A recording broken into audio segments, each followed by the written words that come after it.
everybody. Welcome into the Flippin' Hippos first live show in over a year. What's up? Is that true? That is, I have not been live since the beginning of 2025, and I have not done a YouTube long form video since June. I was on your show the last time I was live. Yeah, so this is my great big comeback to YouTube for 2026. I will be making tons and tons of content. I will be live every Thursday at 8:30 p.m. with lots of friends. I have people scheduled through March, and you guys are going to get to meet a lot of my friends that I've gone into business with last year, as well as some familiar faces like Robert. Everybody knows Robert. Hey, Valerie. Hi. So we'll go around the room, and you guys can just introduce yourselves and tell us a little bit about yourselves. We'll start with the big man. Hello, my name is Robert, Zombie Bargain Hunter. Formerly, I haven't done YouTube in so long, but I still have my website, plushgamesandmore.com. I have about, say, almost 15,000 listings up on eBay now. Mercari, Posh. I don't do Etsy. Posh still hates me, even though I list almost daily on it. Also, HIPPO, I do a little bit. That's pretty much about me. I'm into, well, plush games more, so I'm into plush. I'm into games. Done a lot of anime lately, and into trading cards now. So that's basically about me. Trish? Next. Me. Hi, I'm Trish. Glenn. I was a full-time reseller up until I started working for List Perfectly. I spend most of my day talking to resellers. I do a lot of education and trying to get our people to the next level, whatever that level is that they want to do. I still have a reselling business. I have about 10,000, right under 10,000 items on eBay. My daughter works it full-time. I work it part-time, if that. And I think that's about it about me. Nanette? I'm Nanette with Grandma's Secret Shop. I have been on eBay for many, many years. I retired as an ER nurse a little over 3 years ago and basically went full-time eBay. I do sell eBay, Etsy, which has been showing the love, Depop, whatnot, and Mercari. And yeah, and then Trish and I do a sales on Friday nights. You and Star do it. Me and you do it. Oh, yeah, not Trish, Star. See, we were talking about me getting nervous still. That's what I say the wrong name. So, Star. So, we have a group of friends that we sell on Friday nights. And, yeah, I'm happy to be here. This is fun. So, I'm going to reintroduce myself for everyone that hasn't seen me in a full year on my channel. My partner, Keith, and I built our reselling business together. And in 2024, he took an accounting job. He's never really liked reselling. He did it because it was convenient through the shutdown and everything. It was convenient because we moved to Florida, we moved back. It was just something that he could do, but he never really liked it. And so when he was offered an accounting job with accounting pay without an accounting degree, why not? He loves math and numbers. So it's just me these days. I have about 5,500 active listings. eBay, Poshmark, Etsy, Mercari, Depop, whatnot, and my 10th and main live sales with Nanette, Valerie, and Kelly. I see you. And a few of our other friends. And I have a book talk that I'm trying to get monetized. And I will be back on YouTube full time. I don't know how I'm going to do it all. It's going to be time management. Time management down to the wire. And I still read 100 books a year. So, all right, we're going to be taking questions from the chat. If you have any questions about reselling, anything, scaling up, scaling down, how we ship, how we source, where we source, do we even like our jobs? Because apparently Keith didn't for secret in years. 8 years. He's like, why? And if you don't have questions, I have questions. It's okay. But we're going to talk about reselling tonight, and hopefully everyone in the chat will learn. We'll all learn from each other. Trish can attest. Every time a group of resellers gets together, somebody says something, and you're like, huh, Exactly. None of that. I'm trying True. that. Yep. Every And time. I'd love to know while we're here, I'd love to know, I've been asking this now for a week and a half at work. What are your goals for 2026? So obviously your goal, you're gonna lean into YouTube. Yeah. And what I have a whole bunch of goals. If you want to have that as our first question. yeah, I would love to. Go Okay. ahead. I'd love What to. are your 2026 goals? We'll start with Robert. Well, actually, I went back to house flipping. I bought Ooh. 2 mobile homes recently, and I was just on the phone with Home Depot right before here. That's why I was running and out of breath. So yeah, I'm flipping 2 mobile homes right now. So my plan is to keep on with it. My real estate agent is finding some good properties for me. So every time he finds one, I'm just buying it and flipping it. The last one I paid like $20,000. It's going to cost me about $40,000 to rehab, and the plan is to sell it for around $120,000. So I've done that since I was 18. I bought my first house when I was 17, 18, and I mean it's been terrible for a long time, and it's barely coming back a little bit. So I went back to what I used to do. So that's my Are you goal. still is landlording? Probably flip around 5. What? Are you still landlording? Yeah, I still have my apartment building, 4 tenants in there right now, and yeah. Okay, I want to be Robert when I grow up. I didn't realize till right this minute that I wanted to be Robert, but I do. eBay I'll goals, tell I you- just want to slow down. I'll tell you something that'll really make you want to be Robert. He's got a train in his backyard. A train? A railroad car. A railroad car. I wanted to buy another one. See, I No, want we to be all want- Robert. We all want a railroad car in our backyard. Or Totally. you can come and help me clean it out. It's a mess. All right, Trish, what are your goals? Okay, so work-wise, I really want to pare down my inventory. I want to get us at a better sell-through rate and try to turn stuff over faster. For a long time I was high volume, and my daughter isn't quite as interested in that as I was. So I'd like to get it to a point where we're doing a different kind of business model. So that's what I'm going to work on that work-wise.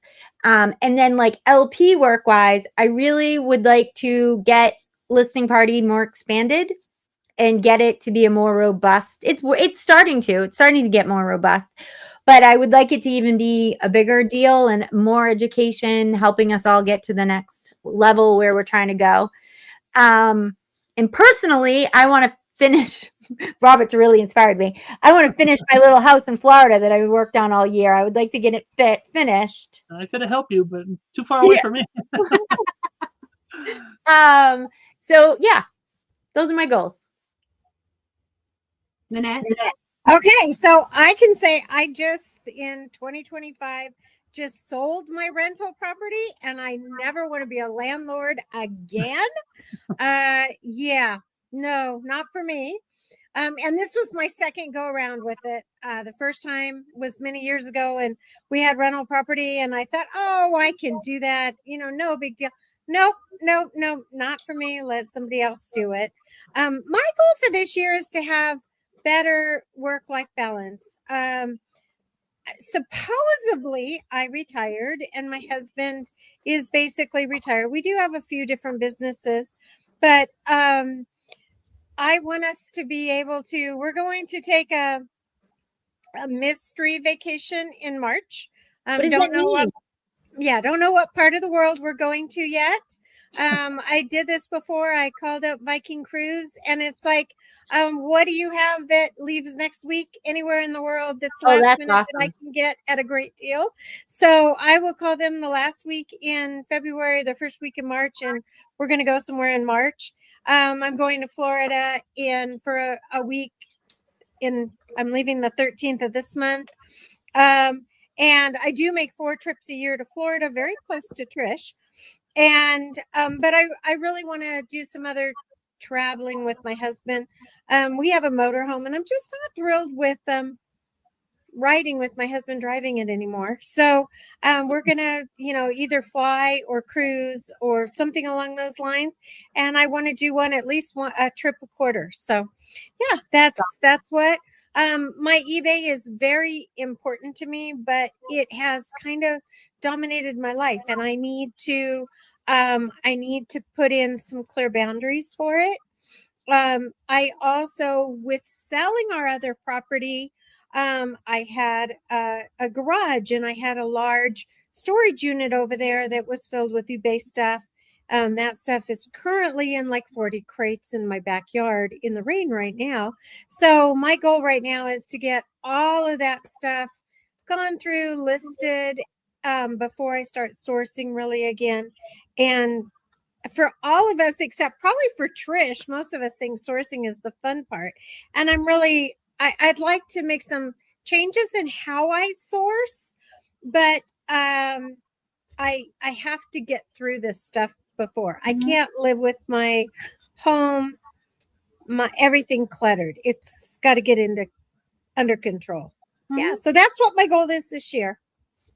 I have to say, before I start talking about mine, I am a huge supporter of work-life balance. It's what my entire platform has been built on, is teaching people how to have routines and organization in their life so that they're not killing themselves with work and have time to do things that they enjoy with the people that they enjoy doing things with. So my goals are YouTube, whatnot, and I'm going to be putting out recipes. And I attempted this once before where I was doing cooking videos, but it sucked all the joy out of cooking for me. And the two things I enjoy most in life are reading and cooking. Those are my passions. And when I was trying to film every step and film it, it made it not fun anymore. And my stress reliever was now giving me stress, because I cook to decompress. It's Nanette and I both are cooks, and so she understands. So I gave it up. But now I've discovered I can just take photos of the step-by-step process and then post them like in a carousel static form on social media. So I'm going to be putting out one of those a week and selling the recipes in digital form on Etsy for only $1.49. Oh. And by this time next year, I want to have enough to compile them into one cookbook to sell. And it's called the Hungry Hippo Cafe.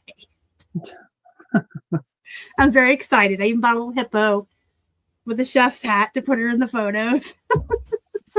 So I took, it's in the other room. I could send you it. It's interesting. I took my great grandmother's recipe box and I cooked, or I made like 20 recipes out of it. And I took pictures, like kind of like what you're talking about.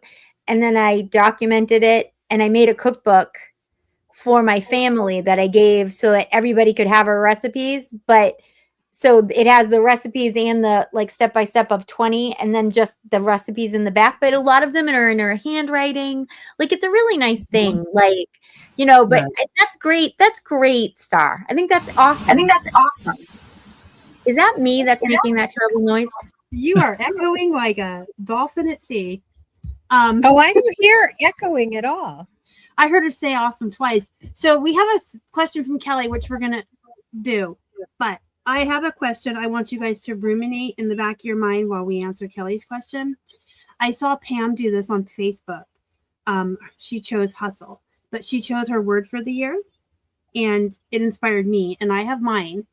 So think in your heads, based on your goals and your plans for the year, one word that's going to encompass your year. And we will answer that after it's really for Trish, but we can all answer it.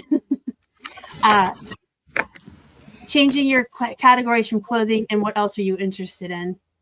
Trish can answer first. I have no freaking idea. I don't know. I don't know. That's my issue. Nanette said this. I don't love sourcing. I really don't. The idea of going to the thrift store and looking through stuff just doesn't excite me. The idea of buying a pallet and have it delivered, that does it for me, right? So that's what I love about clothing, is that you can just have it. I can just buy it and get it delivered and you go through it. So I'm not 100% sure, but even before I get there, Kelly, I think I need to pare down what I have so that I can then add a second category. And so my hope is to have something picked out by quarter 2. that I can So, add. Trish, I know you went to ASD and I know you Yeah. looked around a lot and you didn't buy anything at ASD, but do you think that ASD moving forward, because with another one coming up in March, might be an option for you to actually buy things to add to your inventory? Yes. And I actually think I'm going to go in March. Have you been? Oh, normally I go every March. Yeah, that's what I thought. You usually Yeah. go. Will you go Yeah. this March? No, you're going on a cruise. Well, if I'm not at the cruise, it's only a 4-hour drive from me. I just drive up. Okay. Or if you have a car, I can fly up. It costs me $19 to fly in there. But yeah. So yeah, I mean, for me to go up for one day isn't a big deal at all. So I hadn't planned on going this year because I'm overstocked on inventory, Yeah. but if you're there, I'll go. Okay, cool. Because I really would love somebody to go with me who has done it, who could say to me, like, that I could talk through the process with, like, and say, what do you think? And what, you know what I mean? Like, that's kind of, we went this past year, but everyone was kind of newbies that I was with. And so the only person who was buying relentlessly was Susie Eads, but Susie's on a different level than me. You know what I mean? So let's spin this question so everyone else can answer it. I guess, have you given thought to changing your niche and what are you going to sell in 2026? Robert. Well, I just go with, basically I go with the wind. I mean, I switch categories all the time. I started with jewelry when I bought out the jewelry store. Then I went to games because I bought out GameStop. Then I went to plush. You know, plush. Well, plush and games were basically about the same time. That's why I got the website. And then I went to I'm into anime now and trading cards. And I just bought a huge lot of G.I. Joe. So my category is always fluid. I have no problem changing to whatever I can get for cheap or least expensive. And then I went back to plush this morning because a Whatnot guy called me up and said, hey, I want to sell all my plush. I'm like, dang it, no, I don't want any more plush. But hey, I got to go back to plush for a little while. So I have like 3 or 4 trash bags right here of plush. So I'll go back and forth. I have no problem switching categories at any time. How about you, Nanette? You're just I trying think to work the files. I'm kind of in, well, yeah, but I'm kind of in the same mindset as Rob. I mean, it's where I have made my biggest money is where I have found buys. I had bought out tens of thousands of Hot Wheels, and those took me for a number of years. I still probably have 1,000 Hot Wheels that I'm still selling, and I still sell them almost every day. I bought electrical Lutron switches, and I bought these things that went on pools to shut the pumps on and off. Made fabulous money on those. I've bought large lots of trains in the past. I think probably my last large lot that I bought was either Department 56. I bought a big lot of that. But I also bought a huge lot of Legos. And that's where I make the most money, is when I can buy a collection or I can buy that. And I want to stay liquid and stay open. And I like getting in and learning more about a new category. Usually by the time I have everything listed, then I've had enough of it and I'm ready to move on. So yeah. Okay. Well, I am getting out of plush. There's your other bomb drop for 2026. Shocking. Yeah. Super shocking to me. I am putting all of them on my static Whatnot listings at half off and just trying to get rid of all of the plush. And I'm really going to lean hard into jewelry and women's plus size clothing. And the only reason I'm starting to do that, you'll like to hear this, you can pass it on to Clara, is because of the AI lister with List Perfectly. Because I don't know jack shit about fashion, right? But the AI will tell me that's a cap sleeve, what it tells me the styles and things that I don't know. So now I'm willing to branch out. And I'm finding that like even a Walmart brand plus size blouse will sell for $30. I'm telling you, for years and years, the best thing I sold was plus size clothes from Walmart and Target. Yeah. Like, honest to God, it was easy money. And if you could get them consistently, which I could, I could have built, if I could have bought a tractor trailer load full of that, I would have. Like, that's how good I could do on those. I love it. And yeah. I don't like to thrift either, but I do go once a month with my eBay group. I also do that. If you guys don't think I have enough on my plate, I do run the local chapter of the eBay Seller Circle in Pittsburgh. I do that too. And we meet in person twice a month and virtually once a month. You're doing it weekly, basically. Almost, yeah. So Yeah. we do go to Goodwill once a month. And then Karen and I, after Goodwill, Karen's in Pittsburgh with me, we go to Aldi and go grocery shopping together too. It's like a whole day. It's so fun. We go thrifting and we go to Aldi, but we have 99-cent day. So I just go down that plus size aisle, and I grab everything. And so that's really what I've been focusing on. I guess there's another drop here. I'm not really doing a lot of jeans either, guys. For the longest time, it was plush and jeans, right? I don't know who you are right now. Like, that's what you sell. You sell plush and you sell jeans. No, I sell jewelry and plus size women's tops. That's what I do.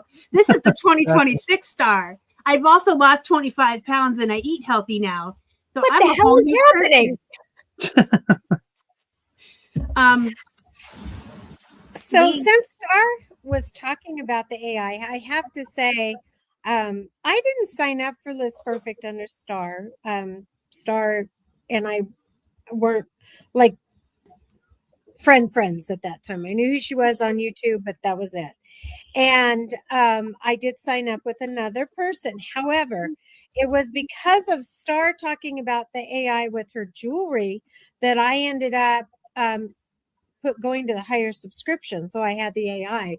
I have probably 1,800 listings of jewelry, or I do a lot of just pins and stuff too. And the AI makes it so easy, as far as all I have to do is just read it and correct it and make sure there's nothing in there that's funky. And sometimes I did a pin today that was 800 silver, and it didn't say that it was silver 800, so I added that in. But it cuts down my listing time by a tremendous amount, because I'm not a person who's really into fashion, and I was never, I have jewelry on right now, but this is like, the only time I ever put earrings on anymore is when I'm on. I never even wore a wedding ring. I don't like jewelry at all, but I like to sell it.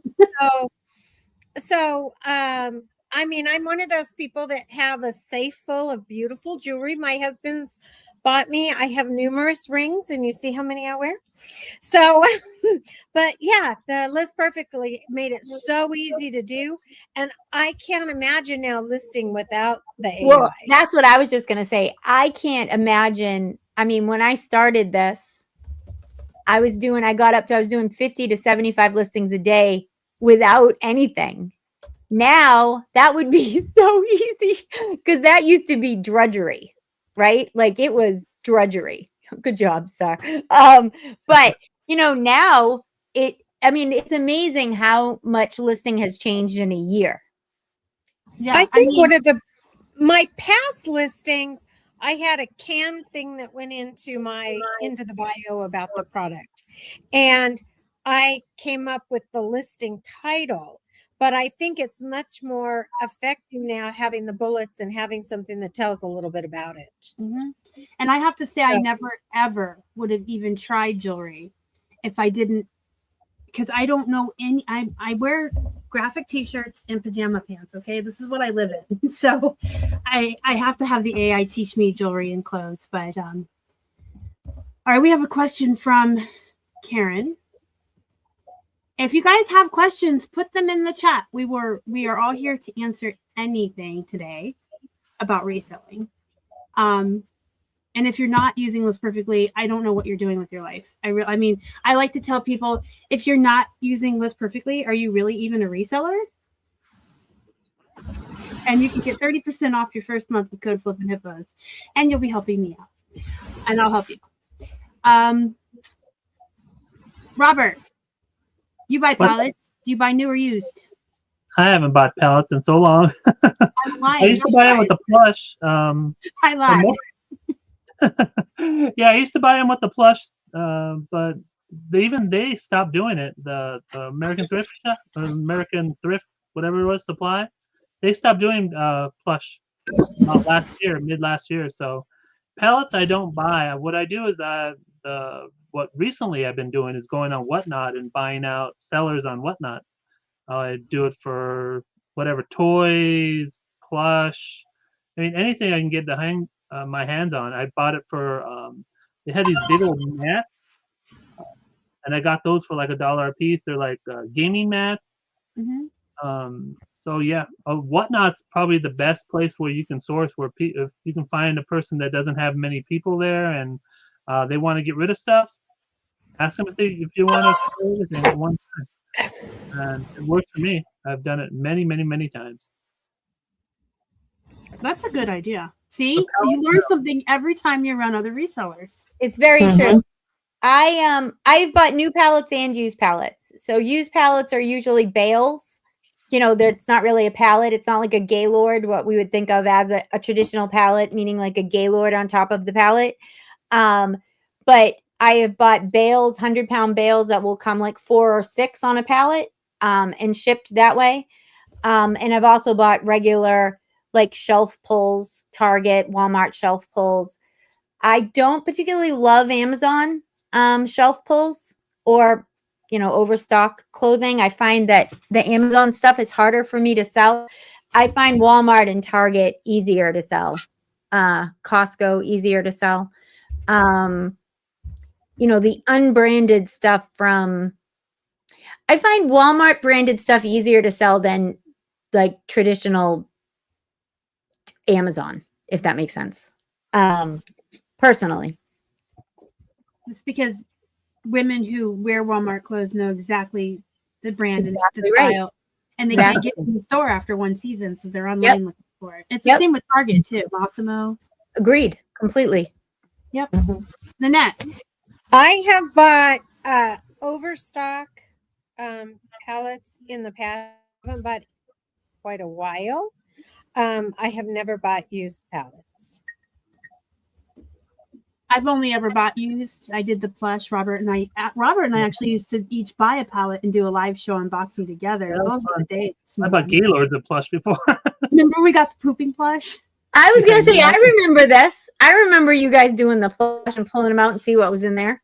Yeah, that was so fun. And I used to buy remotes, and those were all used as well.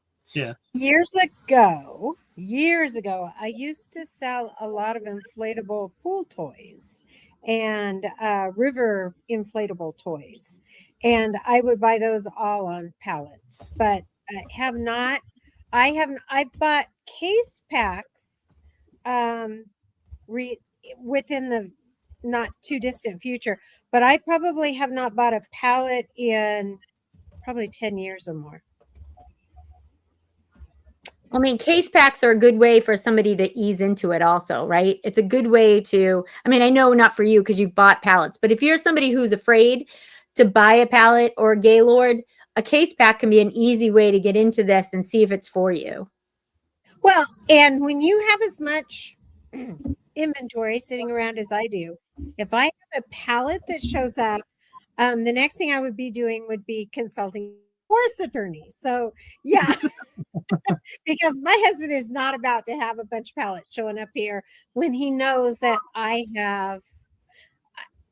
Yeah, but it's like you get that Jonesing going. I just bought FOMO. I need to buy more.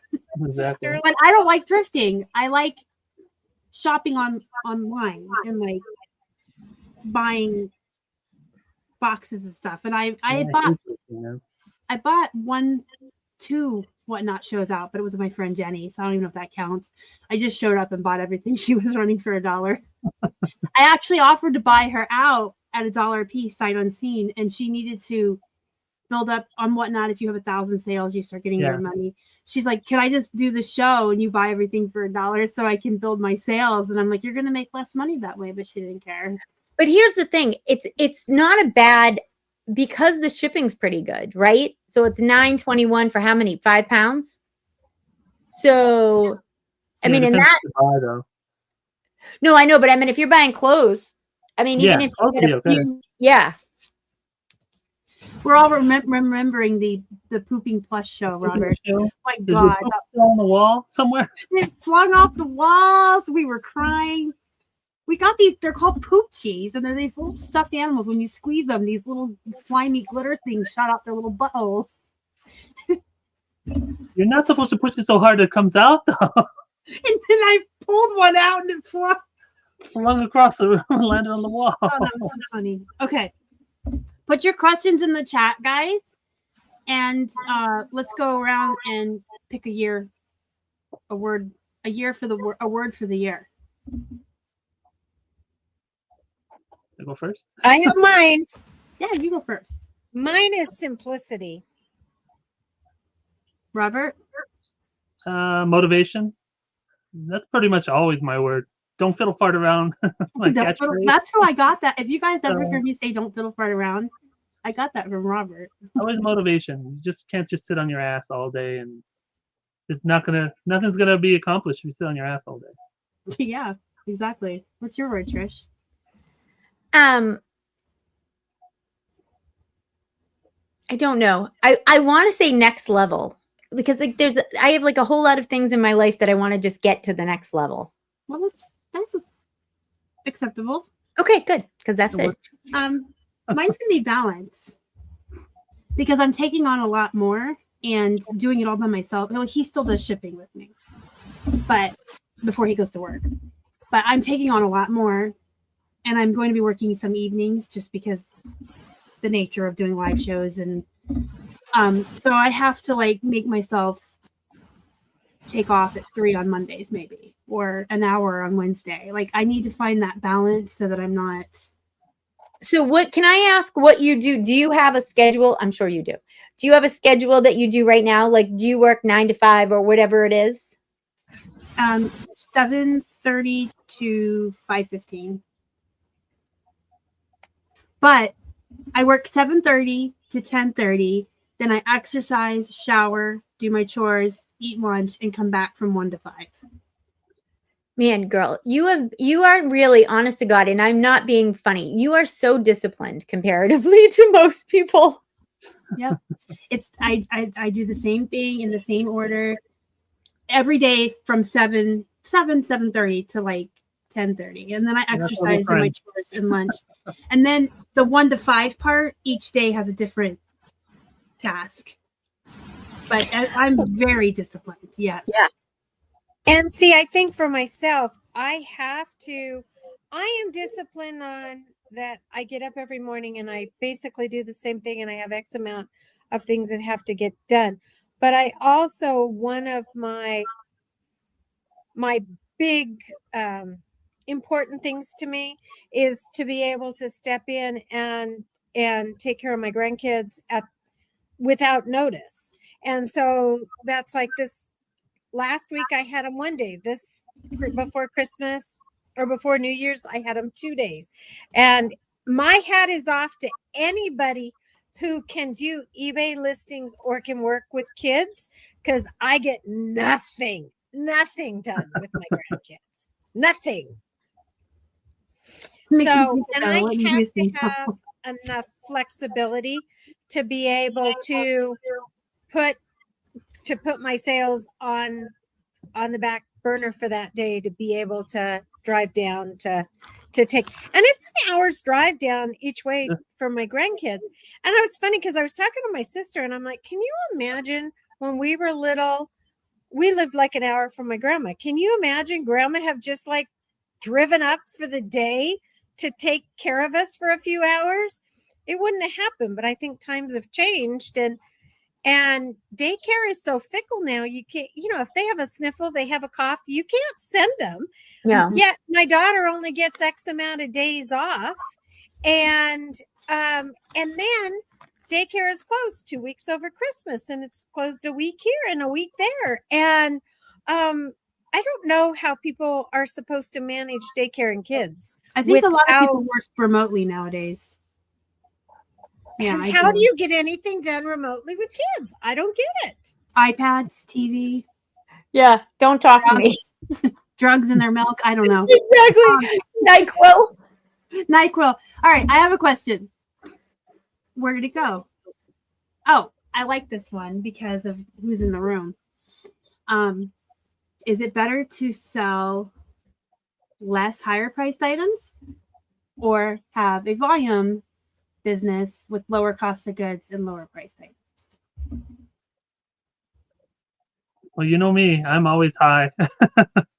I'll leave the stuff sitting on my shelves for 6, 7, 8 years. I don't care.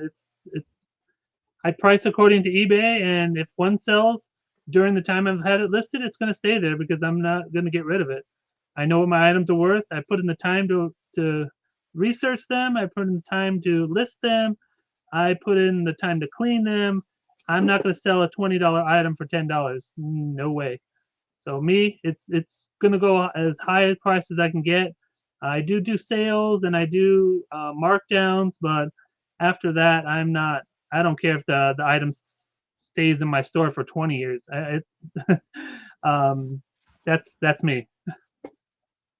I think that this is a either or situation. I think both You're can be gonna very say exactly my answer too. both can be very successful. You can be a high volume seller and be making, 500,000 a year, and you can be a high ASP, lower volume and make 500,000 a year.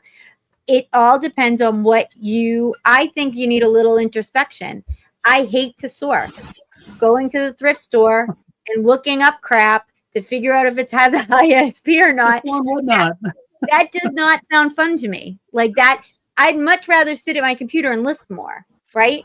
So for me, a high volume business always made more sense because I didn't have to source as much. I was fine with the listing process. Like I was good with the processes. So for me, but if you get a thrill out of the hunt, then you might be somebody who is better suited to a high ASP.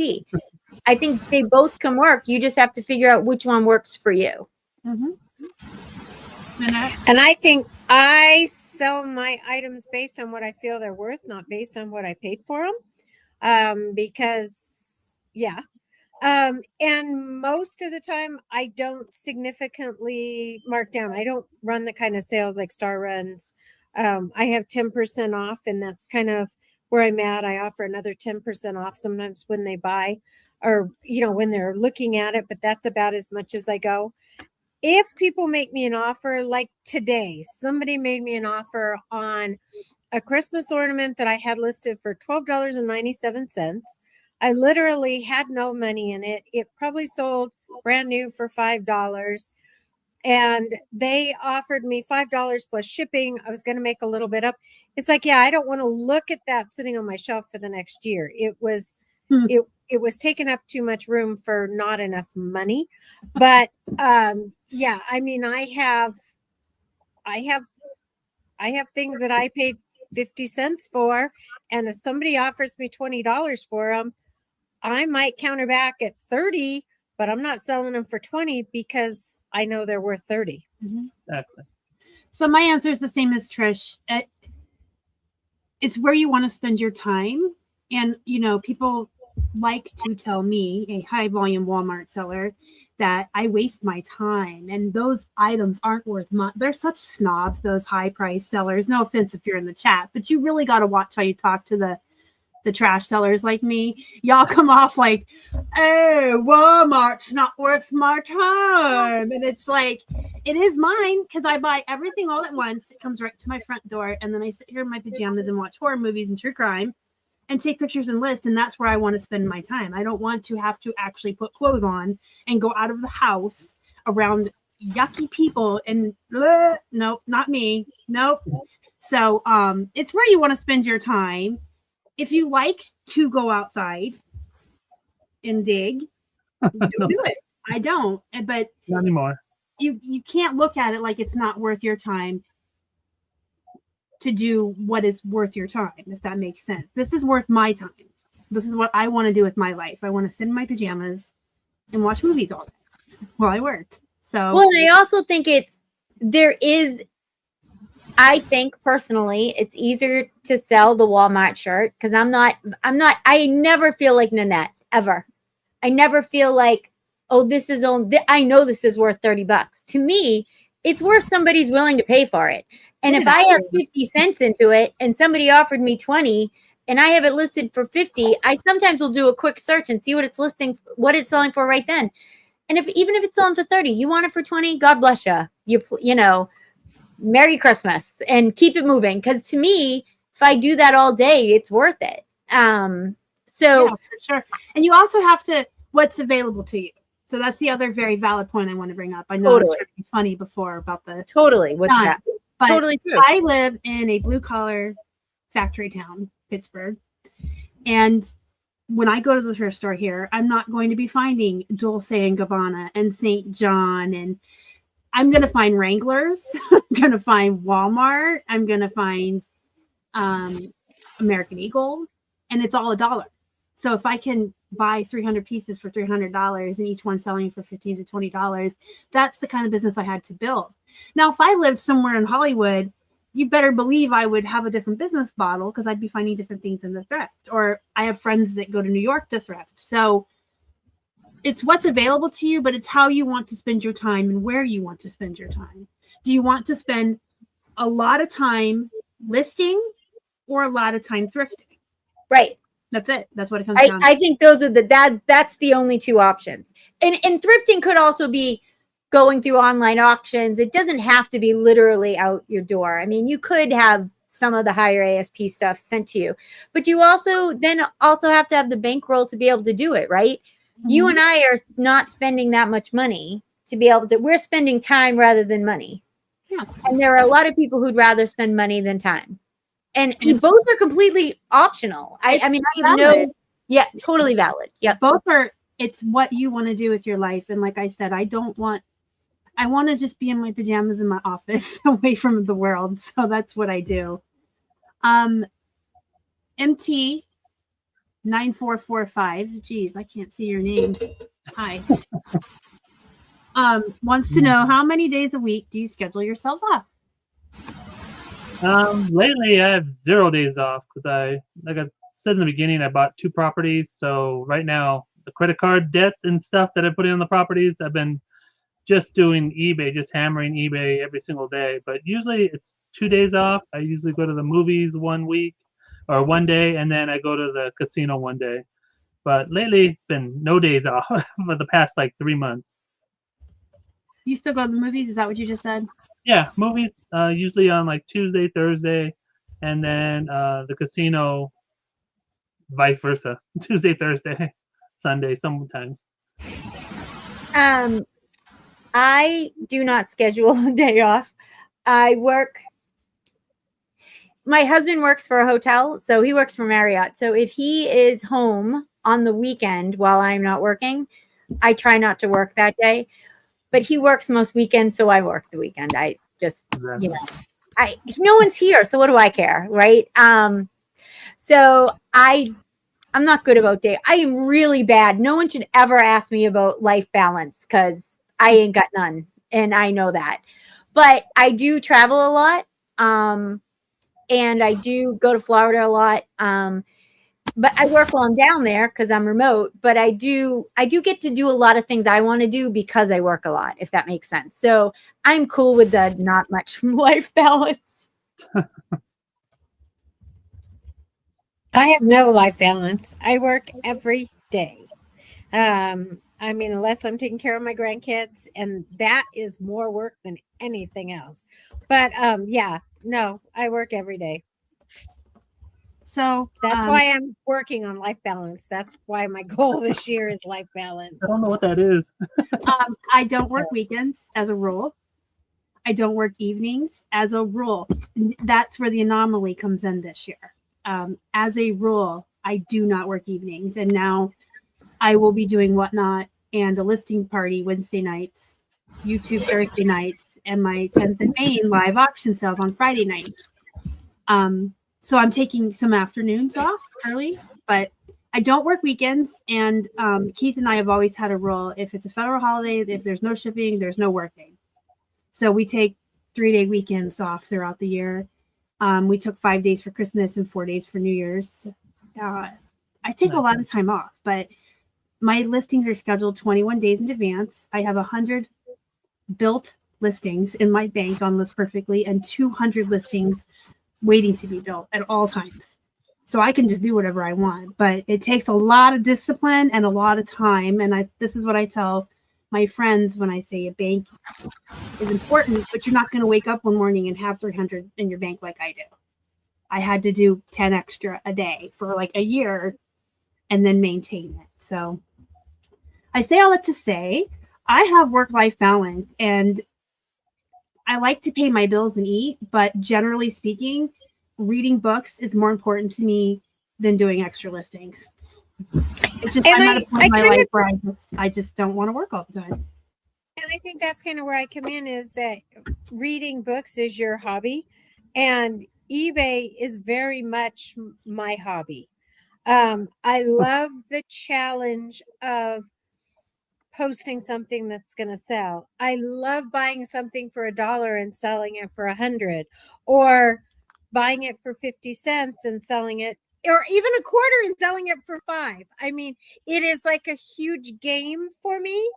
But I like where stars can't 24 hours a day. I can't do 24 hours a day either. I need to have some other interests in my life. And that's where this year is really kind of looking at getting away from it a little bit.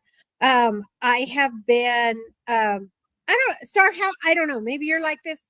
When I read a book, I can't put a book down until it's finished. And I get very irritated if I get pulled away from it. It's still discipline. It's discipline. I'm only reading from this time to this time. And then I'm done. For me, sometimes that's how it is with eBay. If I can't, if there's something else that comes over into my life that is interfering with my eBay time, sometimes I get rather irritated and I have to get away from that. But it comes down to scheduling. I have set times to read and that's when I read. But I laid in bed till 3 today reading a whole book because it's my day off. So it's also the biggest priority to me, but it's just discipline. I do tell you this though, before we go on to the next question, I don't have any discipline at all when it comes to TikTok. And that's one of my things I need to work on this year. I get on there and I'm doom scrolling and 3 hours go by and I'm like, oh my God, I could have read half a book. TikTok is the worst thing that's ever happened in my life. TikTok is evil. I love it. And I mean, the other night it was 4 a.m. and I'm like, oh my God, I have to do mastermind in 5 hours. I have to go to sleep. I get on Facebook and you get started and it takes you down a rabbit hole. You know? TikTok is even worse. I mean, you can, and I'm on Book Talk. So it's just book reviews and my favorite authors doing silly dances and talking about their books and book recommendation. And I'm just like, ooh, ooh, ooh, ooh. And then I got to get out the calendar and put everybody's new releases. It's just. Yeah, I had to make a rule. No phone in bed at all. I had to make a rule. That's a good idea, Robert. Robert, I've got like 2 good things from you. In the morning, scrolling, and it was like crazy. Yeah, but I kind of read on my phone. I do too. With my Kindle app. Yeah. No. But no, I have no a Kindle, but bed. I don't like phone in bed anymore. To bed. This is easier to hold in the bed. True. So I don't read.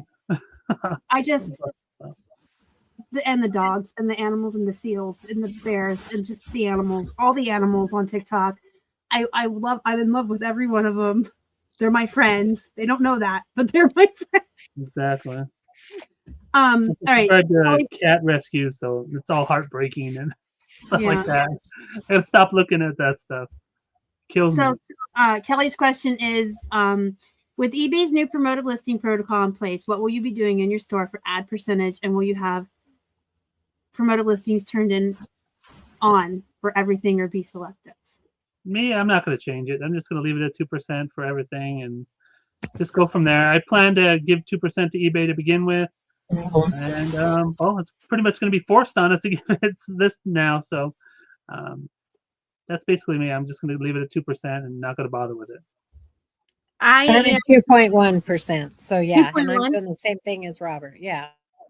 I'm gonna do 5% because I'm in the used clothing category, and I think I need to. I really think I need to be higher, but I'm gonna do 5. And I am gonna do everything. If I was a high ASP seller, I would not do this strategy. Because I'm a volume seller, part of my deal is process, right? I don't want to be making decisions while I'm listing this fast as I'm listing. I don't want to make decisions in each item. So for me, a blanket statement across the board is easier. I'll take the hit on the money. We had a discussion about this last week in Mastermind. And one of the things we talked about was maybe there'll be a lot of sellers who are going to drop out. And maybe the ones of us that stay will get a little bit of extra boost. Yeah. I have seen where when you click on it, it'll say 43% of these items are with promoted listings. They don't tell you how much they're promoting at, just that they're promoted. And I've noticed that since that came out, that percentage has come down. And there are some categories that I saw one category the other day and it was only 19%. I can't think in the past, it's like anytime when only 19% has been promoted listings. And I think that I'm just looking at it probably the same way that Trish is looking at it, in that I'm just looking at the same as if eBay fees went up. I'm just giving eBay an additional 2% or 5% or whatever. So I do everything at 2%, and I'm going to just stay that way and hope that people drop off, like Trish said, and I have a leg up that way. And like Trish said as well, it's because of what I sell. I sell very competitive items, and for every 5 pairs of my American Eagle jeans, there's 3,000 more. And so I have to do everything. I have to check all the boxes on the best business practices that get you pushed up in the algorithm and make you more competitive. If I was selling really unique one-offs, no, they sell themselves. And I think that's a point that needs a distinction. When you go back to what kind of business model you should have, that's another thing to think about, right? Star and I are spending more money to get our items sold than somebody who has something that's a one-off and unique that may have to sit on it for a long time, because Star and I are trying to turn this stuff over and burn it. So, there's a lot to, when you decide what kind of business model you want to have, there's a lot into it. And I think promoted listings is going to become more and more of a deciding factor on some people's business models. Yeah. Well, and I think, so my husband and I, we have several different businesses, but one of the things we do make custom books. We do make a lot of them for schools. And so we got a new Xerox, they call them a printer, but it's like a copier, a new one last year. And I had cases and cases and cases of the Xerox toner that was left. I mean, probably like $5,000 worth. I put that stuff on eBay. That stuff sells so fast. There was no reason for me to give eBay additional money for promoted listings because it sells itself. But the majority of stuff I sell, I'm selling costume jewelry, or I'm selling jewelry the same, sterling silver, the same as what other people have, or I'm selling clothing, or I'm selling plush, or I'm selling, I'm not selling specialty trains. I'm selling just, everyday stuff. That stuff, yeah, I just do the listing, and I'm kind of the same as Trish. I don't want to have to think about, I don't mark some of it up different. I just do it all the same, unless it's that rare find where I know it's going to sell itself. Valerie asks, are you bumping up flat rate shipping again with the next USPS increase this month? I guess first we would ask, do you do free shipping? And if not, so Robert.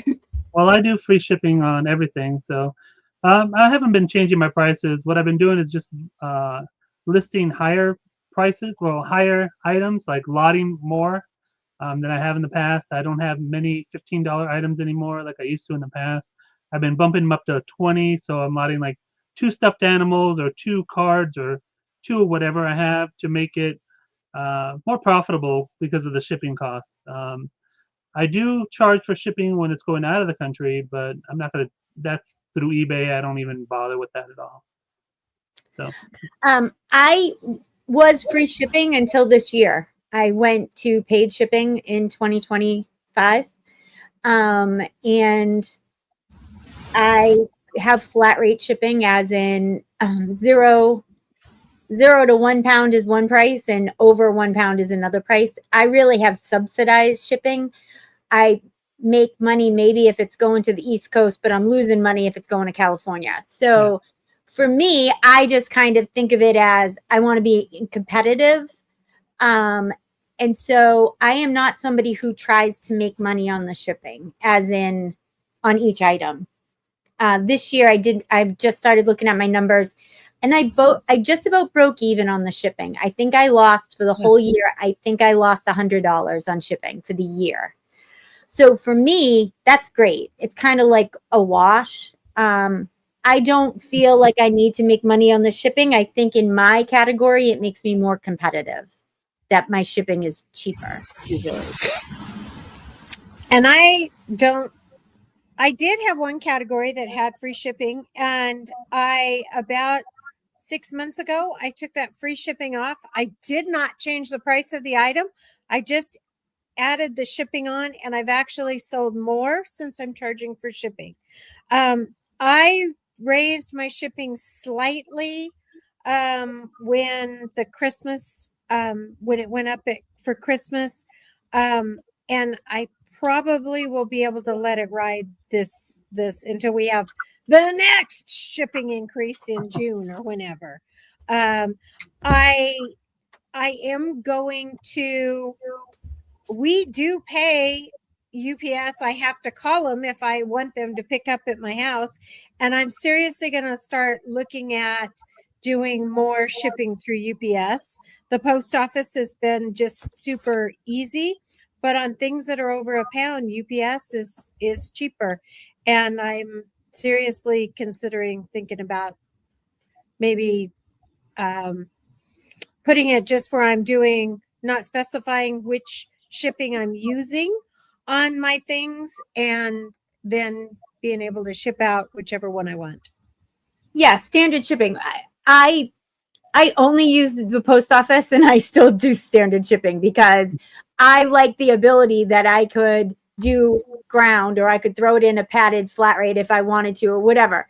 So I do that also. Sorry, Star, I know it was our time and I jumped it. Yeah, no, it's fine. Kelly made a Friends reference. Could that notebook be any cuter? Like Chandler, who's my favorite. My hamster's named Chandler. I'm so sad that he died. Anyway, I pulled this out because I have my shipping rates here. And I went from free shipping to paid. When was the last FlipCon? 23? I talked to Teresa there, and she convinced me to just try it. What's the worst that could happen? So I used her prices. Yep. And I stuck with those for 2.5 years. And then at Christmas time, Nanette and I and Valerie sat down and figured out how much more we wanted and to raise things. And I'm just going to leave them there because the holiday rate drops off and then the new rate comes in. So it's going to even out. Yeah, so I just have, if anybody wants this, let me know and I'll put a picture of it in my Facebook group and make sure you're in the Facebook group. But just the basic weight and what you charge. And sometimes you make money and sometimes you get your ass handed to you. When I shipped to California, right, like even ground on jeans can be $10. Yeah. Right. But I do use ground for almost, I sell clothes, plush, and jewelry, so it's just small things. Anyway, that was my point. I wanted to show you my little chart that I have. I'm a very organized person. We didn't notice. You didn't notice. I've never noticed. I thought I saw another question. I did not. But I have one. What's your favorite platform to sell on and why? eBay, of course. Well, Depop a little bit because there's no fees, but eBay is easier for me. Just crank out listings all the time, and I have 15,000 listings on eBay and probably about 5,000 on Depop and the rest. But yeah, eBay and then Depop and then Mercari, I guess. Poshmark still hates me. So that's really funny because everyone I know struggles so hard with Depop and Mercari. They're like the And I awful struggle with boyfriends who Poshmark. just can't leave. I can never understand it. Just probably what I sell. I mean, It must be something about our area because Poshmark kicked me off. I don't know why, and they will not Yeah. let me back on. So I cannot sell on Posh. eBay is like my best friend that's been there forever. yeah. My secret friend that I love doing things with is Etsy because I know they're higher dollar items. And Etsy opened up for me over the last probably 5 months. When I first started on Etsy, the second sale, the person gave me a raving, wonderful review and gave me 1 star. And Etsy would not do anything to change that. I sent the person a message and said, I'm sure you probably made a mistake here because you wrote this wonderful thing saying how great it was and everything. Never heard a word from them. So I think I had to get over that hump and sell enough things to where I could get in there to their something. They recognize you when you're above 4.8 stars. Star seller program. Star seller. Yeah. So once I got in the star seller, it has and I sold as many in the last 2 months as I have sold in the last year altogether. And as I said, it's the 60, 80, 90, 100, $120 sales, where eBay, my average sale on eBay is probably like $27, So I do like that. eBay is the one I am the most comfortable with. I love eBay's customer service. I love the fact that I can talk to a real person almost 24 hours a day, but I can always get a real person, which Depop, Mercari, Etsy, give it up. You're not going to. Yeah, you're not. Trish? So, eBay. I'm an eBay girl through and through, but I really do want to try Whatnot this year. I am going to figure out something. I really would like to try it. I've never done live selling. It's really easy. And I've watched you guys. I'll go in, I watch you all do it. I want to try it. So I'm going to try it this year. Okay, so the question is what's your favorite? Not where you sell the most. I don't like eBay. It's a love-hate. It's my biggest seller. It's global. I make the most money on it, and I hate it. What do you hate about it? I don't want to be a negative person, but I really don't think they support their sellers that well. I don't think they support their sellers, and I think they're money grubbing little capitalist pigs. Maybe they just don't like you. And now they're really going to hate me because I just called them a capitalist pig. Now they hate you. It's a love-hate, but it's always going to be my biggest seller because it is what it is. I mean, eBay's mentioned in every book I've ever read and TV show and movie, and everybody knows about it. But there's things about it that just rub me the wrong way. I like Etsy a lot because things sell for ridiculous amounts of money over there. And I love Poshmark. I love Poshmark. Because of no returns? It's my baby. I mean, I just sold 2 things while we're sitting here because List Perfectly, by the way, is sending out offers on my behalf on my other computer over here.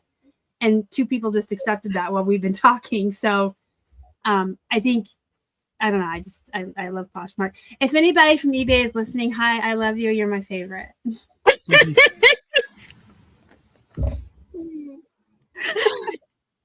I mean, eBay's the beast, right?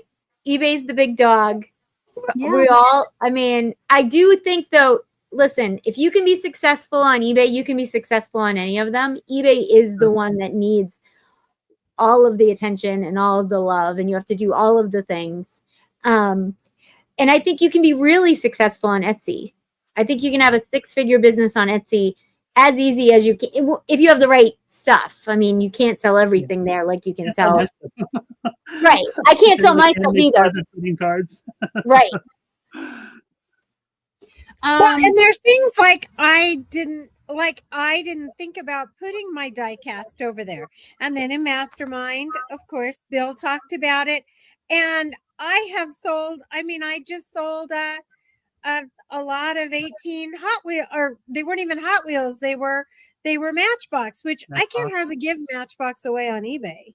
Yeah, and they paid big bucks for them, and so they have been really every time I add a new category, somebody talks about it, it's like they seem to do well. So good. Yeah. Okay, so what categories do you sell on Etsy? Do you even sell on Etsy, Robert? No, not at all. I mean, I saw the fee structure, and I don't really have the items. I don't think so. I Flash do really good on I have to pay a fee for it. So well, I guess that's a me and Nanette question. Flash does really good on Etsy, Robert. Oh, it does. Okay. Let me tell you about it. But Nanette's going to answer before me. Okay. Okay, so I sell plush. I have some vintage clothes. I have some vintage jewelry. And I have some miscellaneous. I don't have anything that I source just for Etsy. I am slowly going through my catalog from List Perfectly and adding things over to Etsy if they're over like $25. One of the big things that I have is the things other than jewelry. I didn't have weights on them, so if it's something that I don't know the weight, it's not worth it a lot of times for me to go and pull the thing and reweigh it. So I'm kind of doing it moving forward. I have less than 200 items on Etsy, and I have 5,000 items on eBay. So, but they're much more curated from my personal stock of things on what I put on Etsy. So I have just about 1,200. I'm going to round it up for ease. 1,200 on Etsy compared to 5,500 on eBay. Jewelry, remotes, because if they go to a VCR, they're vintage. If they go to VCRs from the 90s and the early aughts, that's vintage remote. That's interesting. And how many times do they sell over there? Probably 1 for every 5 I sell on eBay or Mercari. So remotes, jewelry, vintage clothing, and my plushies. And most of my plushies on Etsy sell overseas, and these people are wild. They'll spend $30 on a Disney Minnie Mouse and $60 to ship it. So can I ask why you're getting out of plush? They take up too much room. Exactly. That's the biggest complaint. I mean, they still sell well for me. A lot of people have also raced to the bottom on them. And that pisses me off. Remember, that was like that was your mantra for years. Yes, that was my soapbox for years. I can't stand people who race to the bottom. And if you're part of that problem, you are a turd. And I'm not sorry for saying that. You are a turd. We're leaving now, though, so goodbye. Because you just trash like Build-A-Bears. Seriously. They used to sell for $20, $25, the plain ones. And people sell them for $5. I don't know. It just people have. I think that there's a lot of people that are getting into plush that wouldn't have plushed in the past either. So you've got but to round out why I'm quitting, it's not so much of that, but that is a factor that people have raced to the bottom and they're just not worth what they used to be. And they just take up. I want to clear off one wall in my garage for shelves for jewelry. So they got to go. And then the third biggest reason, they're getting really hard to source. Pre-COVID, my Goodwills had buggies full for 50 cents a piece. They don't do that anymore. American Thrift Supply has stopped selling it. And when I do find them at Goodwill, it's like $10 for a plush. So the Goodwill stopped selling them too, I believe. But I haven't checked recently. Again, if they do send you anything, it's a 30-pound box of Beanie Babies. Remember that? They only send it to you. They like me. They don't like you. But yeah, it's still a viable category. It's just very, very long tail, and it takes up. I had like 3,000 plushies at one time listed, and that's a lot. They take up room. Am I gonna still look at them? Yes. And if there's a good one, I'll still buy it. But I still have probably like 20,000 upstairs. Holy crap, Robert. All of Mercari's, I'm reading Kelly's comment. Sometimes I feel that all of Mercari is erased to the bottom. I don't sell a lot there, but I sell for prices that I want on Plush there, and remotes and jewelry, well, everything. I just sold a plus size shirt for like $30 on Mercari. Yeah, a lot of it's surprising, you know. Free shipping on Mercari. A lot of people love that on Mercari because they're like, "Oh, I didn't even know you had free shipping. Oh, I'm going to buy this too." And it's like, "Oh, yeah." Yeah. Well, we are over an hour, so if you guys have any final questions you want to ask us before we take off, put them in the chat. I'm going to find a good one to ask. Cool. I'm going to stretch my back. I'm going to stretch my back. These are questions for live shows. I asked ChatGPT for these questions, full transparency. Nice. I use AI so much that So do I. I don't think I could even make a listing on my own anymore. I know, it's ridiculous. It's ridiculous. I can't think of trivia question or anything. It is amazing how life has changed so fast. Yeah. Hey, ChatGPT, tell me keywords for this dress. What style is this shirt? Yeah. No, it's amazing. I don't know how to do Well, this and how myself. long it takes just to type in your own hashtags if you're not letting LP do it. It's like, no. And one step further, I don't even hardly type anymore. I'm just like, hey, Google, and I ask my question. I don't even want to be bothered What to was try. your question? Oh. No, there you go. Hey, don't work on my phone too. I'm trying to find a good one. What's your favorite items to sell? Currently or prior? Or right now, trading cards and anime.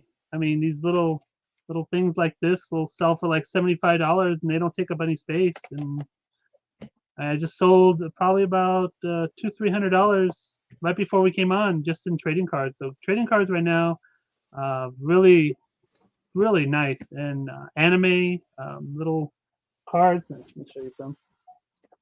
These are my newest things that I've been selling. These are little anime cards. I sell them for $20 each. I get them for about 50 cents or less. So I love selling the anime cards, and I've been into art, a little bit into art lately. I got a huge art lot of Lord of the Rings, and things are like there's only 20 in the world, so I paid only $10 for them. I have them listed for $100. So a lot of different things I'm into. I go from, and I still have my toy guy. I just did a lot of toys from the 80s and 90s. I did a whole truckload and just did all that during Christmas. So I'm all over the place. For me, it's women's tops. And if I was going to narrow it down from that, it's women's plus size tops, if I'm going to be completely truthful. Not scarves. I was going to say my second thing is scabs. Scabs. It's scabs there, Nanette. Do you tie the scabs on your pocketbook? I do actually do that, but I don't even want to talk to you people. I would love to sell pocketbooks. I know you're all making fun of me and I don't care. I would love to sell pocketbooks, but I cannot trust myself. I would get them and keep them and look at them like the way that you look at plushies. I would go and visit them and talk to them and pat them. So I can't have the pocketbooks. I cannot get into the pocketbook game. But scarves and women's tops, those are my two favorite things to sell. I don't necessarily, I get bored easy. So it's kind of whatever the new thing is, and I will list that for a while next week. my favorite thing is going to be comic books because I have like 5 huge boxes of them that I Yeah. need to You can have mine. list. Yeah, you can have. Well, the I've ones never Steve sold bequeathed comic to me when he books, left. so I'm gonna see. So, yeah, So I yeah. sadly, my favorite thing is still Plush. It is. It is because they're so cute, and I love to take pictures of them and talk to them. They're like my little friends. And what I do best at in live shows is Plush because I'm really good at giving them little voices. And sometimes I do the theme of like we're at the shelter and they're looking for their homes and they come with all their shots. And I have to toot my own horn and say that I can put on a pretty good comedic live selling show with the Plush. And they're cute and they're fun to play with and photograph. And they bring me joy, but then they take up half my garage and I'm no longer enjoying them. I would love Plush a whole lot more. I do love Plush. I do love that, you can get there. I do talk to them. I do all that. However, I am constantly having to, I go and I have to spot clean or I have to wash or I have to comb. And I am just, yeah. If every Plush I bought was clean, that would be different. So I have an industrial washer, so I just throw them all in there. I love them. But I don't feel this way about anything. All I think about is the money. Can I make money on this? yeah, well, my favorite thing to sell as far as money is the jewelry because I get it from Whistle Pig Market on Etsy. And if you use code HIPPO, is it HIPPO or Hippos, Nanette? I don't know. She'll give you 20% off. And I'm not an affiliate. Like, I don't get any kickbacks. But if people keep using the code, she keeps it active and I get to use it too. So I average paying $6 a pound for my jewelry. Oh, good. And then how much time do you have to sort? Is that what you... Oh, she packs it so beautifully. All the earrings are in little Ziploc bags together. And she puts the pendants in little Ziploc bags. And she puts the rings in little Ziploc bags. And all the necklaces are laid nice. And it's just, she does a wonderful job. And it's so cheap. But every necklace is like $30-$35 on Etsy. Nice. So I do, in live shows, I do really good on whatnot with the jewelry. And so I guess that's my favorite as far as money. And it's so little and easy to ship. It is. I know. I ship it in here. I know. I mean, that's what I'm saying. Like, there is a lot of good things about it. Yeah, truly. I just realized that I called eBay a capital. I just remembered that I called eBay a capitalist thing. You did, and it was quite amusing. I just want to answer Valerie's question. Valerie, personally, I think you should be able to double your amount in a year. You can. I'm not saying everybody could, but with everything that you're doing, I think you could double or more. Yeah, double. Yeah, I think when I retired, I thought I was pretty much putting in full-time hours when I retired. And I thought that I would be able to double my business almost overnight. Well, I couldn't go from putting 40 hours a weekend to putting 80 hours a weekend. So I would caution that. She's already putting in full-time hours. Oh. You know what? I didn't read that. I was thinking about... I think the thing is that if you can source and find higher, I think that Valerie would be able to go out and find. Valerie just sold for $149 this bulletin board like everybody had in their kitchen that had orange mushrooms on it, and other people had them in avocado mushrooms and all. She sold that thing for $149. Valerie finds some great things. She found silverware that through an estate thing that she's made big bucks on.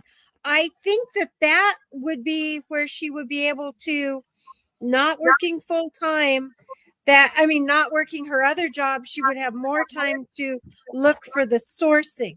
but I would caution saying that you could double the business because you're already putting full-time hours. No, but I was thinking when I read it, I was thinking she was talking about because she wasn't getting a new job, but she is. I wasn't thinking about that. I still think it's process. It's process. It all comes down to process.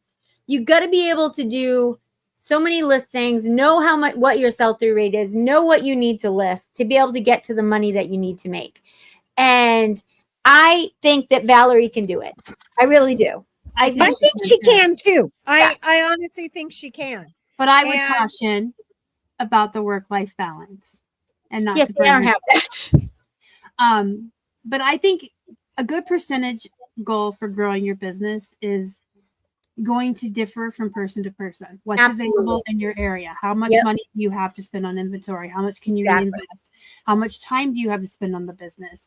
How many responsibilities do you have? If you're single, you can put more into this. If you have kids, you got less time. If you've got family, pets, sick people, whatever. Yep.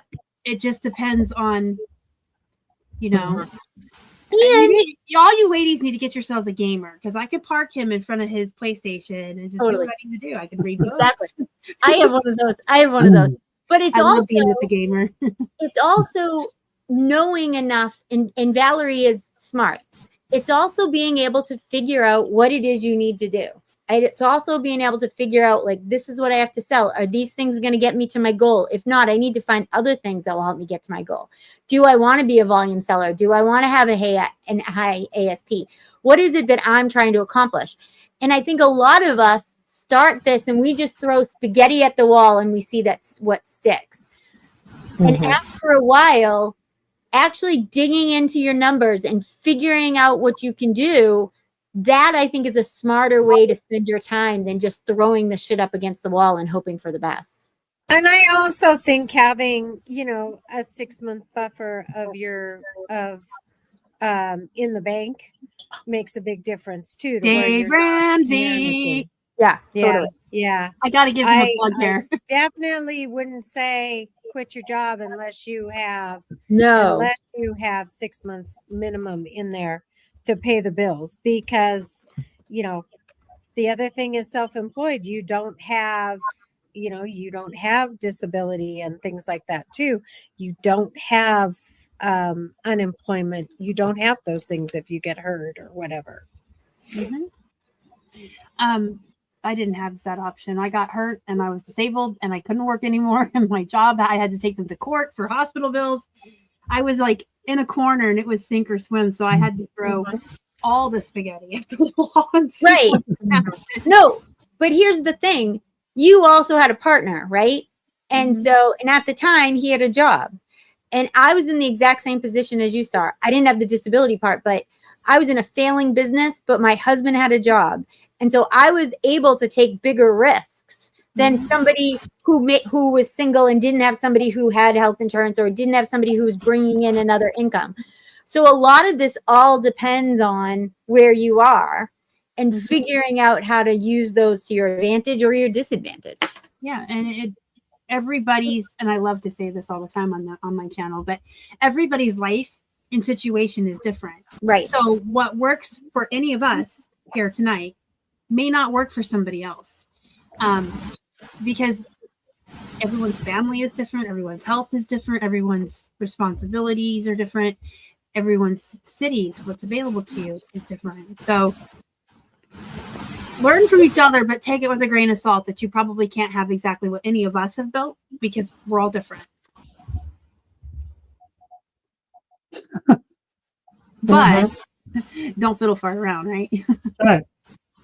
Yeah, but still do the work. That's the other thing. You got to do the work. And I mean, Valerie will. You got to do the work. There are a lot of people who will be like, "Oh, I want to be a 6-figure seller," but they're doing one listing a day. Amazing. Oh my gosh, so many crazy. people that I've known for 8 years, and they're where they are today that they were in 2017, and they're still asking me the same questions and want the same help. And it just comes to a point where you're like, I've been telling you since 2017 to make a schedule and stick to it. And don't just list one thing a day and then spend the rest of the day on YouTube or at listing parties. Yeah, You can go to listing parties, but you need to be I'll go working. to listing parties. I'll spend all day there. Just list while you do it. Yeah. But they don't. I know. Nobody does. You have to have a lot of discipline to be self-employed, and it's not for everybody, and that's not a dig, and that's not a bad thing. If you can't micromanage yourself, then you might want to look at getting a job where somebody else does that for you and have a solid income and just do this on the side as like a part-time thing. Right. Yeah. It's just not everybody's personality is to where you can be disciplined. My and make husband yourself- could never do this full time, ever. We would be starving in the backyard naked and crying. He would never. Would you even have a backyard, or would you be under the bridge? Yeah, exactly. We'd be on the bridge, under the bridge. But I said he lost his job. He works for Marriott. He lost his job during COVID. He got it back after COVID. But so during the lockdown, and I said to him, well, just work for me. It'll be great. We can get twice as, oh my God. By the end, I was just like, if you do not go back to work, one of us is going to be dead and it's not going to be me. I mean, he just is not, he needs to show up somewhere and have somebody expect him to do stuff. You know what I mean? He's that guy. So never going to be an entrepreneur, my husband. And health insurance is a major, major thing. I mean, my health insurance just went up. I mean, I have huge deductibles. It costs me $80 to go to the doctor. And my health care is $861 a month. That's a lot of sales to cover $861 a month in health insurance. Absolutely. And that's just right off the top. That's not counting. For everyone in the the chat, other she's in bill. California. Your state might not be that way. Yeah, Mine is like California's 50 a month. California's terrible. Yeah. Mine was 400 in Florida, and it's 50 to 100 here. I go back and forth between the plans depending on how sick I am and what prescriptions I need at the time. Because like the higher plan, you get more prescription coverage, and the lower plan is less. But it's going to really depend on your state. Yeah, totally. And I live in Massachusetts. What's one thing health insurance here is pretty regulated by the state here. And my husband works for Marriott, so we have good insurance. I don't even think about Lucky. it. Yeah, no, I am. And that's pretty regulated too. If you're self-employed, we have a thing called Penny, and you go online and you just prove your income, and it's everyone in this state that's paying for their own insurance is on a sliding scale. So, but it's not that much. I mean, we make decent money, and I still only pay like $100 at most because it's Pennsylvania. I mean, we pay less in rent than anywhere I've ever lived before. It's the cost of living here is there something to be said about it. And depending on where you are in Pennsylvania, you have really good sourcing. Not in Pittsburgh. Well, Lancaster. I was thinking about Lancaster when I said it. Lancaster. I know, but I'm from Boston. What do you want from me? Lancaster. You're lucky I even said Lancaster and didn't say Casta. Okay, so Lancaster. Any suggestions for? You want book recs, movie recs? What are you looking for? I got some book recs. That's movie recs. I think they said curious about what health insurance plans or costs if you go full time. Is that what? Oh no, it's a different but one. it's still going to depend on your state where you Totally. live. Yeah. It's all over the state. Just go on Google. And there ain't nothing cheap in California. No, I just pay the fine every year. That's all I do. How much do you guys pay to breathe out there? Well, and right now For our that gas privilege. is down to under $4 a gallon, but they're talking that now because our refineries are shutting down, we're going to be looking at $8-9 a gallon. Exactly. So yeah, That's why I have my little smart car. So that's fine with me. That's why I live in rural Pennsylvania. Shipping pins, as in like a Mickey Mouse pin. Like what kind of pin are we talking? Are we talking like? Oh, I don't have any. Well, yeah, I do. I usually just put them on 3x5 cards and then throw them in an envelope. That's what I used to do. These Yeah, that's what I meant by a Mickey pin. That's what I was talking about. a baby Yoda pin. See, I those just- I Yeah. wrap in half a piece of bubble wrap, and then I put them in a small padded mailer, Yeah, I was and they just weigh like an ounce or two. I ship it the same way as my jewelry.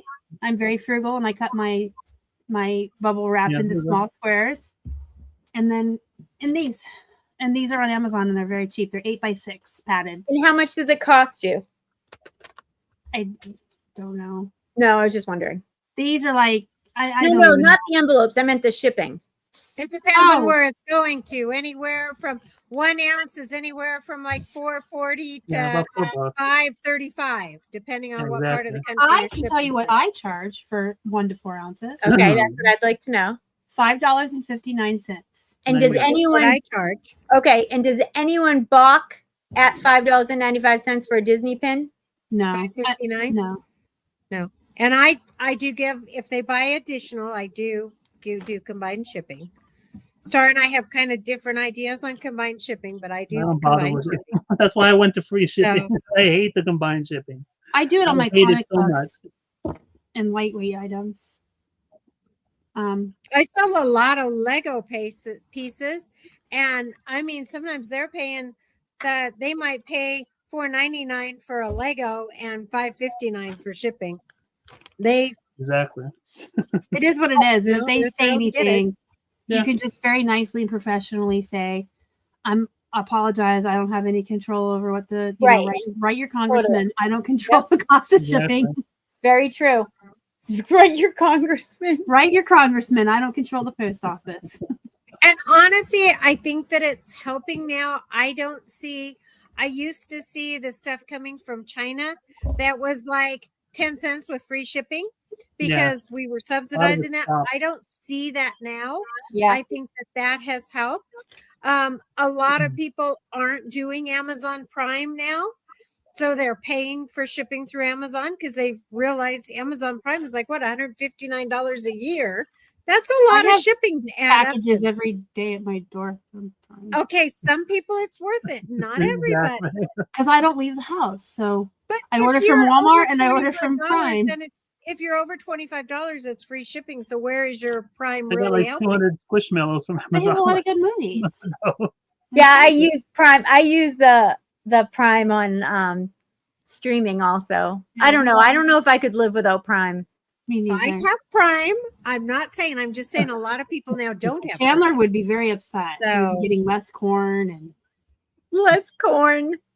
So, right, and then the other thing is a lot of the stores are now charging for returns, which they were doing free returns. And now with Christmas, they were talking about Macy's and Target and stuff is now charging a return fee. So Or they I don't think return it that all.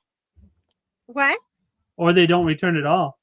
Yeah. So Like I Lowe's think and Home that's Depot, I helping. bought some washer and dryer, and they said 2 days return policy. That's it. Or then you have to go back to GE or whoever. Yeah. Yeah. I have something to say about this. about her question. Yeah. Well, let's read it out loud to the class. Okay, go ahead. You read it out loud to the class. Do you think the new USPS system of postmarking shipments after the first scan will affect eBay account health? Account health, account health, account health. Okay. So for me, anybody who knows me of any sort knows that one thing that I talk about all the time is account health. Account health to me is the most important thing about being an eBay seller, because if you screw that up, you can lose your account or you can be charged the penalty, both of which can be detrimental if your margins aren't very good. So, but from what I read, as long as you get the scan at the post office, we don't care what the date is. And this is what I believe that eBay is going to say. So for me, I never not get a receipt. Okay. I know that a lot of you guys just walk in, leave your packages, or you hope that the mailman scans them in. I do not give somebody something without getting a receipt. Maybe it's because I grew up and my dad was a judge and, there was things about contracts. But I feel like you buy this from me. I don't own this. It's Star's. So my responsibility is to make sure Star gets this.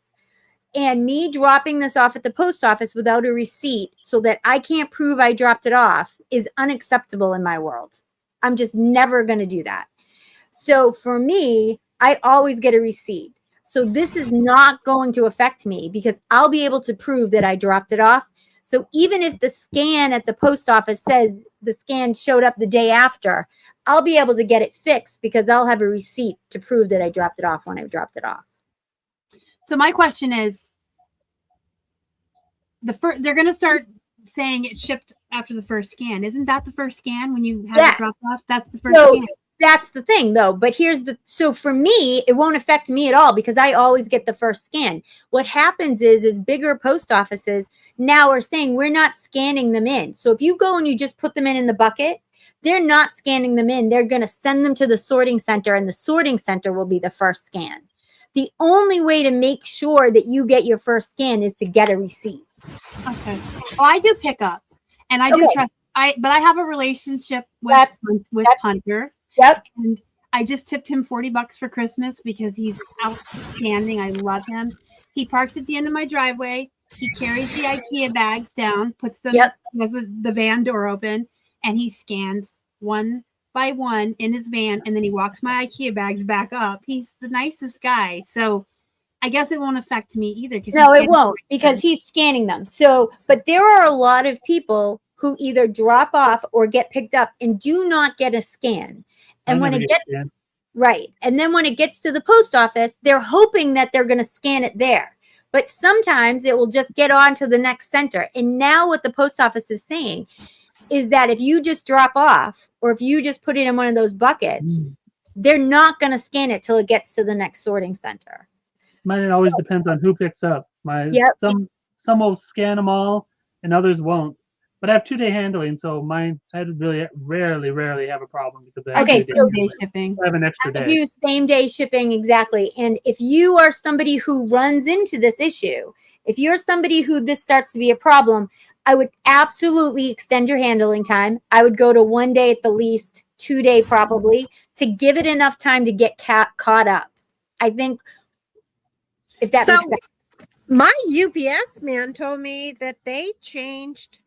I don't have this in writing, but he told me they changed their policy and that they now do not have to scan it when they put it on the truck. That's UPS. He said it gets scanned when they unload the truck. It's scanned at the UPS center. So that's a big change because he's always scanned that as it went on the truck. Now, if I ask him, he'll scan them. But he told me their policy at UPS is that they're no longer scanning them, putting them on the truck. So I do want to clear up a misconception about same day. Because sometimes if I say I do same day shipping, people freak out on me. You pick your cutoff time. Right. So my cutoff time is 9 a.m., baby. If you don't pay for it by 9 a.m., I ain't shipping it. Mine's 7 a.m. Yeah. Because we do shipping around 7:38. So if you wanted to, and I talked Valerie into doing this, and she can attest if she's still here in the chat. When I talked Valerie into moving to same day shipping, her sales increased. When you go to same day shipping, you get more sales because you're getting preferential treatment in the algorithm and you have fast shipping, but you pick your time. So if you ship at 4 p.m, have your cutoff at 2. Right. It's not technically same day because anything that for me sells after 7 a.m. ships tomorrow. It's not like it has to ship today. You choose your time. Right. It will help you get more sales. I love to tell people this little trick because it really helps. I totally agree with you. And you can find that in your under your settings. If you go into eBay under your settings, you'll be able to find the cutoff time. Can you pull up that? I always make sure it was scanned by midnight. This policy doesn't seem like a new policy to me. It is a new policy. The post office is saying that they're no longer going to do it. So they can't guarantee it on time. So you remember like how if you would drop your stuff up on April 15th, right? That's when taxes are due. As long as you got it to the post office by midnight, it would count. Or if you got it into the blue box by midnight, it would be April 15th. They're not going to guarantee that anymore. So what they're saying is that even if you drop it off, if you don't wait in line and get it stamped or get a receipt, If you just drop it off, they're saying it may not get scanned till it goes further down the road, and it could be the next day or a couple of days. Yeah, that's what on those blue boxes they said it could be 2 days, right? Right. Yep. Yeah. Yeah, Kelly has a very valid point here. Yep, she does. Which is why they'll either have to the government will have to adjust what they're doing, or ballots, the towns will have to change. Oh, I'm sorry. She's saying I get that. I'm just saying I've always made sure it's scanned. She's Me saying too. what we're saying. Yeah. It's not going to affect us. Yeah, it won't affect me either because I make sure it's scanned. But there are a lot of resellers who are willy-nilly with this, and it makes me bananas. I've been like that about the receipts ever since I've been a reseller. Back in 2017 to 21, when we moved out of our old house and went to Florida for a while, we had a post office right up the road, a block away. So we would pull our little wagon with our little box and we'd go for a walk. And I always got a receipt, and people are like, that's such a waste of time. And I would always do the bulk scan because you could have 20, 50 packages. Yep. So I would do the bulk scan. And to me, it was just peace of mind. Me too. I could prove I have the receipts, as the kids say. I got receipts. Yep. Right. But I always felt like I don't own this item. So if something happens, I want to be able to make sure I can prove that I held up my end of the bargain. I don't know. I just think it's good practice. Yeah. Well, people don't always do the right thing. They don't. And they don't agree with me. It drives me crazy. So we're gonna what's considered a rural area. We don't have posts. We don't have trucks that come around here. We get a free mailbox, but you have to go to the post office. Right. And the lines at the post office can be like out the door. Take a book and read while you're in line. I take my totes and I set them up on the counter, and I can see throughout the day that and I, knock on wood, I've not had one not scanned. Now, twice I forgot to put a label, and they've called me up and they're like, Nanette, we went through your tote. There's no label. And I'm like, oh my God, I'll be right there. And had to go back up there. I've had a bag of game stolen by doing the counter thing. Oh, That cost me about $1,200. So I've I've never a put them on the very counter ever small again. post office though, and I put where I put it, they can't reach over. I and would take stand it. in line. Yeah. I would take my Kindle and I would stand in line. Yeah, I stood in line from then on, and they hated me for it until I got a good pickup person. well, and I mean, Nanette, you would just need to make sure they're getting scanned, because if they didn't get scanned, you could probably absorb it, but you couldn't let it happen a second time. Do you get what I'm saying? So like, if they're not scanned, I'm going to be calling them on the phone. Because Yeah. And now that you say that reminds me, part of the reason why I always got a receipt. I can't absorb it. I'm a volume seller. So one day of them not picking up my packages or scanning them would be so many shipping defects that I would be suspended. It hurt, but and this is my livelihood, and I don't have any other choices. I am disabled. This is what I can do to make a living and contribute to our household funds. And there's nothing. I mean, I guess I could telemarket from home, but you want to see me on Dateline, then. If I did not have a post office that was sent from heaven, I would do the same thing. Yeah. Yeah. Well, It's just, this is I don't mess with account health. Exactly. Every which way, because I can't lose my livelihood. Right. It's exactly 100% correct. Account health. Yeah. Stop doing things that risk your, because here's the thing. If you lose your eBay, they know your IP number. So you can't open a new one under your husband's name or your dog's name and be sneaky. You've lost your ability to sell eBay forever unless you move to another state. Time to move. Time to move. I hate California anyhow. Let's go. Exactly, though. I mean, you're right. And I mean, and I almost lost my account once. My dad bought some items from me, trying to be helpful. And he was sick, and I would go to his house and list from his house. And so the IP address was the same, and they thought I was shill bidding. Oh, and they weren't auctions, but I wasn't even, you're not allowed to buy your own things.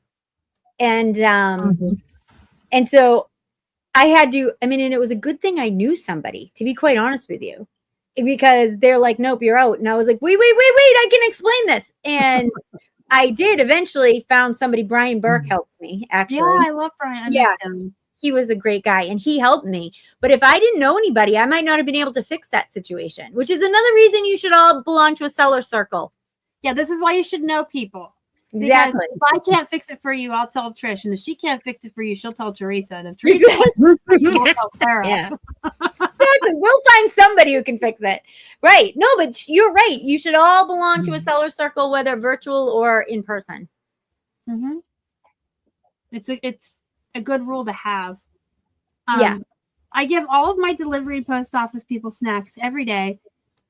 And they are great about taking care of my packages. I'm fortunate to have great pickup people. Yeah. That's great. Always fortunate. When we moved back from Florida, we had a female, Sam, and I waited in my front yard my first day here when I got back. I waited for the mail truck and she pulled up. I walked over and I said, hi, I'm moving in here. And my boyfriend and I run a business. We're the Hippo Hut, and we're going to have lots and lots of packages for you to pick up. And I just made sure she knew. And then one week, I didn't see her for a couple of days, so I went out and talked to Hunter. I'm like, hi, where's Sam? And he's like, she got promoted. And I'm like, well, hi, I'm Star. exactly. And I tipped them at Christmas. I know the guy that runs the counter at our post office is smaller than my office. Our town is like 10 people, but I know him too. So when I go in to pick up my post office packages, by the time I get to the counter, he has them waiting in a white bin. He sends me home with a white bin that I then give to Hunter to take back. That you rate if you get a white bin. Yeah. So make those relationships with other resellers, with your postal workers, with the people at thrift. I have mine's phone number, so. Yeah. That's great. Diane had that. My friend Diane, she used to call. She'd be like, I don't have any packages today. Like if something crazy happened, she would text him or call him. Yeah, I put a little post-it note for him with a smiley face. Hi, good morning. No packages today. Well, thank you for having me. This was really fun. Yeah. Yes. So before we go, Robert knows the drill. Oh, we're going to go around and do one last piece of wisdom you want to give the people. Mine is always don't fiddle fart around. Get all your listings up. Take care, everybody. Boy, he's right on today. Mine is account health. It matters more than you think. If you do not know where your eBay metrics are, go find out. If you belong to List Perfectly, come to Mastermind. We talk about them a lot because they're really important to know. I would say mine would be consistency. Staying on top and just being consistent. Consistent listings will give you consistent sales. And mine is work-life balance. If you're not taking care of yourself, you are no good for your business. You have to be in a good place physically and mentally, and you have to find that balance. You cannot work all the time, but you can't fiddle fart around all the time either. Right. You have to work and you have to play, and you have to do it in balance. So thank you everybody for coming today. I really appreciate the new inaugural chat. There's like 27 people in here at one time. I really didn't expect that. I thought I killed my channel. So thank you guys so much. And thank you guys on the panel for coming. I appreciate it. Hopefully you'll come back again. And we can do this again with different questions and different people. Bye guys. Bye.